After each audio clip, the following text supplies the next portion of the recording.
स्वागत है आप सभी का नाश्ता खबर में। 3 डेज का रेजिडेंशियल कैंप।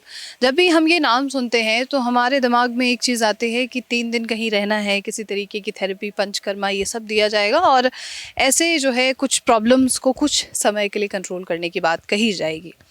और होता भी अक्सर ऐसा ही आया है। लेकिन हमने जिस रेजिडेंशियल कैंप में अक्सर हम बात करते हैं, डॉक्टर बीआरसी से जुड़ा हुआ ये प्रोटोकॉल यहाँ पर फॉलो होता है।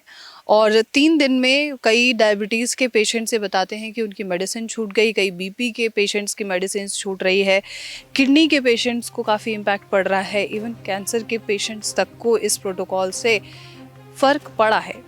अब सोचने वाली बात यह है कि कौन सा ऐसा प्रोटोकॉल है जो कैंसर तक की बीमारी के लिए भी अच्छा हो सकता है और फ़र्क दिख सकता है। तो यहाँ पर तमाम वो पेशेंट्स मौजूद हैं हिम्स में जो इसी प्रोटोकॉल को फॉलो कर रहे हैं, घर से फॉलो कर रहे हैं, यहाँ आकर भी फॉलो किया है और उनके क्या इम्पैक्ट हैं वो हम जानने की कोशिश करेंगे। और अगर कोई घर पे रहकर इसे करना चाहता है तो ये सवाल भी हमारा ज़रूर रहेगा कि क्या इस प्रोटोकॉल को फॉलो किया जा सकता है या नहीं। तो चलिए तमाम मरीजों से बात करते हैं।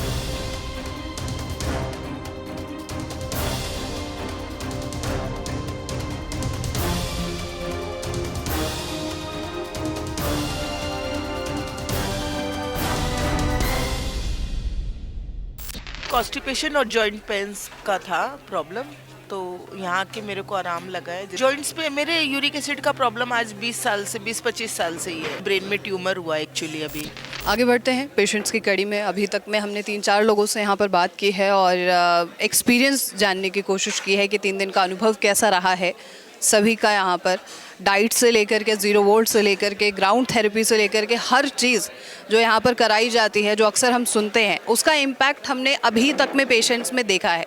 लेकिन अभी जो यहाँ पर पार्टिसिपेंट्स हैं उनका एक्सपीरियंस जानना भी बेहद ज़रूरी है। इसी कड़ी में हमारे साथ एक और पार्टिसिपेंट हैं। आपका शुभ नाम मैडम? शैलेश अग्रवाल, नेपाल विराटनगर से। मेरे को वही कॉन्स्टिपेशन और जॉइंट पेन्स का था प्रॉब्लम, तो यहाँ के मेरे को आराम लगा है। जैसे ये कॉन्स्टिपेशन आपको कब से हुआ है? बहुत सालों से ही जॉइंट्स पेन है मेरे को। यूरिक एसिड का प्रॉब्लम है तो कॉन्स्टिपेशंस रहता है, लेकिन मतलब उसमें ये आराम मिला मेरे को ये डाइट चार्ट से। बस थोड़ा सा प्रॉब्लम है कि ये ठंड में फ्रूट्स खा रहे तो थोड़ी सर्दी का प्रॉब्लम हो गया, और ऐसे ठीक है, आराम हो रहा है। अच्छा, 3 दिन में आपको कॉन्स्टिपेशन का इशू अभी हुआ है? नहीं, अभी तो जैसे मेरा पेट एकदम साफ हो रहा है, क्लीन है पूरा अच्छा से। जैसे हाँ, ये जो जॉइंट पेन है उसमें उसमें भी आराम है, अभी कहीं भी दर्द नहीं है। जैसे मेरे पीठ में दर्द रहता था, पीठ का दर्द में भी आराम है एकदम। नहीं, उंगलियों में तो कभी आज सडनली कभी कहीं आ जाता, कभी कहीं आ जाता। वैसे प्रॉपर फिक्स नहीं है कि कहीं दर्द रहता। पीठ में रह रहा था और एक हाथ मेरा एकदम सुन्ना सा लग रहा था, तो उसमें आराम है मेरे को दोनों। हाँ, पीठ में था तो वो आराम है। ये आपका कितने लंबा समय बताया आपने?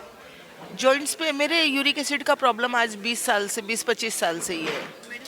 नहीं, मेडिसिन कुछ नहीं लेती थी मैं, अपने घर में भी इनको फॉलो करती थी और अब यहाँ के पूरा फॉलो हुआ है मेरा डाइट चार्ट। इतना नहीं करती थी घर में, लेकिन कुछ कुछ जैसे इनका काढ़ा ऐसा बना के पीती थी मैं, तो मेरे को आराम मिलता था और यहाँ के मेरे को अच्छा आराम मिला है। 3 दिन आपको यहाँ की जानकारी कैसे मिली है वैसे? वही हिम्स का मैंने रील्स देखा था, आचार्य मनीष जी का, और कोई वीडियो मैंने इनका बीआरसी सर का भी देखा था, तो उसके कारण जैसे मेरे को, और छोटे वाले भाई को जैसे साथ में आया हुआ, इसके ब्रेन में ट्यूमर हुआ एक्चुअली अभी 1 महीने पहले पता चला हम लोग को। तो मेन हम लोग इसी के ट्रीटमेंट के लिए आए थे यहाँ पे, तो साथ में फिर मैं भी अपना के साथ साथ करवा लेती हूँ बोल के। ब्रेन ट्यूमर सर को कब हुआ था? 1 महीने हुए अभी। हाँ, 1 महीने पहले डायग्नोसिस हुआ है कि है। सिलीगुड़ी जैसे पहले ये अपने कमर का दर्द के लिए गया था, तो कमर के इसके कोई सिम्टम्स नहीं आए ट्यूमर के, इसके कमर में दर्द था, तो ये गया डॉक्टर के पास। डॉक्टर को 2-3 महीने दवाई देने के बाद भी नहीं समझ आ रहा था, तो फिर वो बोले एक बार एमआरआई कराओ। तो एमआरआई के लिए गया, तो एमआरआई में ही ब्रेन का कुछ पार्ट आया, तो उसमें ट्यूमर दिखाया गया, सिस्ट। तब फिर ब्रेन का वापस से एमआरआई हुआ, तो उसमें डायग्नोसिस हुआ कि आपके ट्यूमर है। उस वक्त डॉक्टर्स ने क्या कहा ट्रीटमेंट को लेकर? डॉक्टर्स ने तो सारी जगह बैंगलोर, निवान से सब में दिखा के आया, सब कोई सर्जरी बोल रहे हैं। तो हम लोग को वही समझ में पता था कि ट्यूमर का सर्जरी के बाद वापस ट्यूमर हो जाता है। तो फिर इनका मैंने आचार्य मनीष जी का देखा हुआ था, डॉक्टर BRC सर का देखा हुआ था। तो फिर मैं एकदम कि नहीं, एक बार चलते अपने लोग यहाँ आए हैं, लेकिन बहुत अच्छा लग रहा है। बस इसके भी वही है कि सर्दी से परेशान है, क्योंकि हम लोग अभी तक वो चाय के ऊपर ही थे। अब आके चाय बंद है यहाँ। तो अब घर जाके तो BRC सर बोले घर जाके आप लोग करो, 1 महीने में फॉलोअप में रहूँगा ही, तो उसके बाद देखता। Do you think this kind of diet or protocols will impact any patient जो ट्यूमर है या कोई भी गंभीर समस्या है उस पे इम्पैक्ट आएगा? नहीं, अब डाइट चार्ट से तो फ़ायदा होना चाहिए ना, इसीलिए कि अब हम लोग को ये डाइट चार्ट फॉलो करना है बस, तभी इम्पैक्ट आएगा, नहीं तो नहीं आएगा, ये चीज़ तो। Thank you sir.